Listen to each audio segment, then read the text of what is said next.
So Matt, tell us a little bit about yourself and what you do. I'm a professor of communication studies at Concordia University here in Montreal.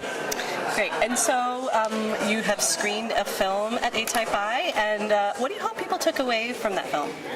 I think what we were reaching for with the film was something of the universalities of science, but also some of the specificities. I think Montreal has some really, really interesting things going on. It's got a history there that we're trying to unpack through my Montreal Science Project. And I think it's about techniques. It's about the change over the years. I think it's about the people who built signs and designed them and fabricate them and service them and then end up removing them.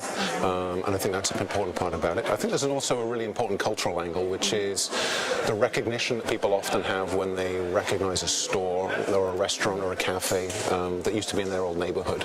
So they're kind of signs I'm finding again and again a real wellspring of memories. Yeah. And there's something very local about it, but then also something very general that even if you're not from Montreal, you can take something from it. I hope so. Yeah. And we had a good turnout for the film, which is an interactive film, which tell us a little bit about that. Yeah. That's another interest of mine that kind of got folded into the film project. So from 2008 to 2016, I was the co-developer of development on a piece of software called Korsakov, the Korsakov system, which is for people like me who don't do any programming but would like to make interactive non-linear stories. So it's a low-cost piece of software you can download and assemble those easily, and I use it in my classrooms, and I also use it in my filmmaking. So the film is a web doc. The idea is that ultimately it'll end up on the web, and it'll engage people, I hope, through elements of interactivity. What we don't do, though, is it's not VR, it's not AR, it's not three-dimensional, it's not hooked up into your social media or your Facebook account. You're not being invited to be a participant in the documentary.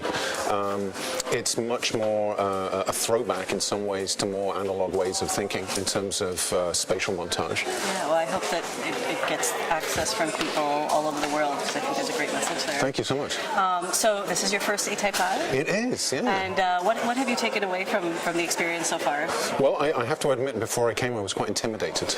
I thought I was not going to get a lot of love in the room for the work that I was doing, and I was very, very wrong. I found everybody to be very warm and accepting, and I've had some great feedback on the film, and I've seen some amazing presentations too.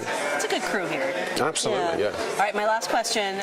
If you could have dinner with any type people, living or dead, who would it be? Well, the person I want to have dinner with is Paula Scher. She kicked off the keynote. I was really energized by her talk. I'm quite familiar with her work through my own design writing, and I found the angle that she gave the audience in the first keynote on the first morning about an awareness that she said is creeping into her work around class issues and the sort of socioeconomic dimensions of her work. The work she did for the High Line in New York, where she realized after the project had finished that it's not necessarily a welcoming space for everybody. Her work with public schools and other kind of public institutions, the boardwalks, authorities, I think is really, really, really exciting and encouraging. And I really just wanted to hear more about it. Yeah, she would probably have some great stories at dinner. I'm sure. She's a great storyteller, and I think that's part of what it's all about. Great. Thank you so much, Matt. Thank you. Great.